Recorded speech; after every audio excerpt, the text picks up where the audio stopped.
আশা করি সবাই ভালো আছো, সুস্থ আছো। আমি প্রিয়াঙ্কা চলে এসেছি আবার একটা নতুন দিনের ব্লগ নিয়ে। আজ হলো আবার একটা নতুন দিন, আর সকালে বাইরে এসেই দেখি কি সুন্দর একটা বড় জবা ফুটেছে।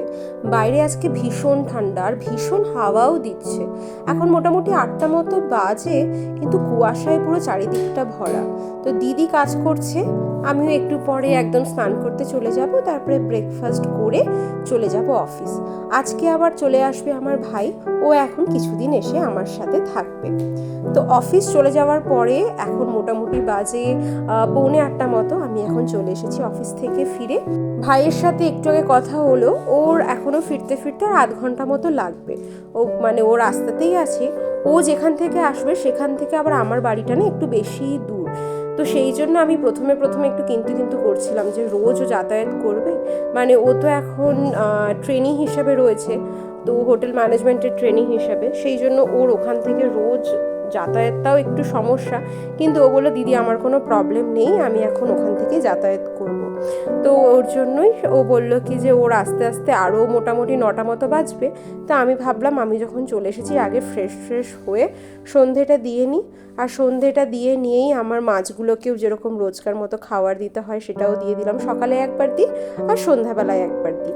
তো মাছগুলোকে খাবার দিয়ে একদম চলে এসেছি কিচেনে। ভাবলাম রান্নাটা আগে বসিয়ে দিই।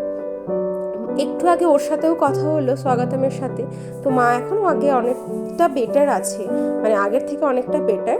কিন্তু হ্যাঁ, এখনও মানে সিচুয়েশন এখনও খুব একটা স্টেবল নয়, কিন্তু আগের দিনের থেকে একটু বেটার রয়েছে। তো এখন তাই জন্য কথাও বলছিলাম, ভালোও লাগলো। তো ভাই চলে এসেছে, চিকেনটাও আমার মোটামুটি হয়ে এসেছে। তো আমি আর ভাই এখন বসে একটু রচা খাচ্ছি, গল্প করছি। আর এখানে আমার ভাইও ভিডিও কলে ছিল, তো ওর সাথেও একটু কথা বলে নিচ্ছিলাম। তো রচা খাওয়ার পরে আমি বললাম যে আমি বাকি রান্নাটা করে নিই। তখন ও বললো দিদি আমাকে কি করতে হবে বল। তো আমি বললাম তোকে কিছু করতে হবে না। ও বললো তুই দে আমাকে, নয় আমি আটাটা মাখিয়ে দিচ্ছি। তো ও এত ছোট, এখন কত বড় হয়ে গেছে, ও আবার বসে বসে এখন আমার জন্য আটা মাখিয়ে দিচ্ছে। তো ও আটাটা মাখাচ্ছে আর আমি এখানে চলে এসেছি আর একটা পদ রান্না করতে। আমার এই ছোটো ভাইটি আবার সবজি একদম খেতে ভালোবাসে না, মানে শাক তো আরোই নয়। আর ওর খুব একটা বেশি মানে শাক সবজি এই জিনিসগুলোর থেকে ডিমটা ও ভীষণ খেতে ভালোবাসে। ডিম আর চিকেন দিলে ওর আর কিছু চাই না।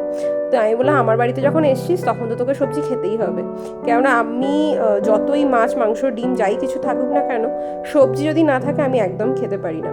আর এটা আমার বরাবরেরই অভ্যেস যে আমার প্রথম পাতে আমার একটু সবজি চাই, তারপরে মাছ মাংস ডিম যেটাই খাচ্ছি ঠিক আছে, কিন্তু প্রথম পাতে একটু চাই। তো সেই জন্য আজকে একটু অন্য রকমের জিনিস বানালাম, সেটা হচ্ছে পালং ডাল। তো পালং ডালটা আমি এর আগে একবার দুবার খেয়েছি, তো আমার বেশ ভালো লেগেছিল। আর দুটো পদ একসাথেও রান্না হয়ে যাচ্ছে, তো সেই জন্য ভাবলাম তাহলে এই পালং ডালটাই বানাই। ভাই যে আটাটা মাখিয়ে দিয়েছে ভীষণ সুন্দর বানিয়ে দিয়েছে, আমি এখন হাত দিয়ে দেখলাম বেশ নরম করেছে।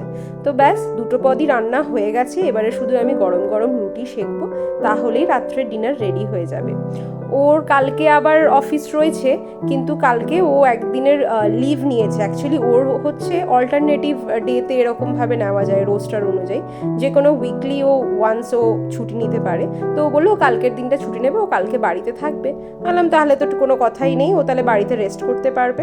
আর এই যে এখানে হচ্ছে আমাদের আজকের মেনু, পালং ডাল আর চিকেন, আর তার সাথে বানিয়ে নিয়েছি রুটি। এই হচ্ছে আমাদের রাত্রের মেনু। আর একটা জিনিস দেখাই, আমি যতক্ষণে এইগুলো রেডি করছিলাম ওই দেখো ওখানে ওর কি অবস্থা, ও কখন ঘুমিয়ে পড়েছে আমি জানিই না। টিভি চলছিল, টিভি দেখতে দেখতেই মনে হয় ঘুমিয়ে পড়েছে। আসলে ও তো অনেক সকালে যায়, আর এই হোটেল ম্যানেজমেন্টের যে টাইমগুলো না অনেক লেন্দি, অনেকক্ষণ ধরে ওদেরকে অফিস আওয়ার্সে থাকতে হয়। তো ওই জন্য বেচারা প্রচুর টায়ার্ড হয়ে পড়েছে। তো আমি ওকে ডাকলাম, ও আবার এখন উঠে পড়েছে। চলো ভাই বোন মিলে এবারে খেয়ে নিই। ওর সাথেও একটু কথা বলছিলাম স্বাগতমের সাথে। তো এতক্ষণ মায়ের একটু খবর নিলাম, ওরা কি খাচ্ছে, ও আর বাবা কি করছে, এই সব খবর নিচ্ছিলাম এতক্ষণ। তো মোটামুটি এখন 10টা 15 মতো বাজে, বসে পড়ি খেতে। আর একটু চিকেন তুলে রেখে দিয়েছি, কেননা ভাই যখন বললো কালকে অফিস যাবে না, তো চিকেন আর একটু তুলে রেখে দিয়েছি। আর কালকে ভাবছি যাওয়ার সময় আমি ডিমের ভাপাটা করে দিয়ে যাব। তো ডিমের ভাপা চিকেন দিয়ে ও ভাত খেয়ে নেবে। আর এই পালং ডালটাও একটু বেশি করে করেছি, তো ওটাও রয়ে যাবে। ওর কালকে দুপুরের তাহলে খাওয়া নিয়ে কোনো চিন্তা থাকবে না। আর সন্ধ্যাবেলা এসে তো আমি ডিনারটা বানিয়েই নেব। তো চলো ভিডিওটাও এতটাই থাক। আর যদি ভিডিও ভালো লাগে একটা লাইক করে দিও, কমেন্টে অবশ্যই জানিও ভিডিও কেমন লাগছে। আর এই পালং ডালটা আমি ফার্স্ট টাইম বানিয়েছিলাম, কিন্তু খেতে কিন্তু দারুণ হয়েছিল। পরের বারে আমি রেসিপিটা নিশ্চয়ই শেয়ার করবো। দেখা হবে খুব শিগগিরই। Thank you so much.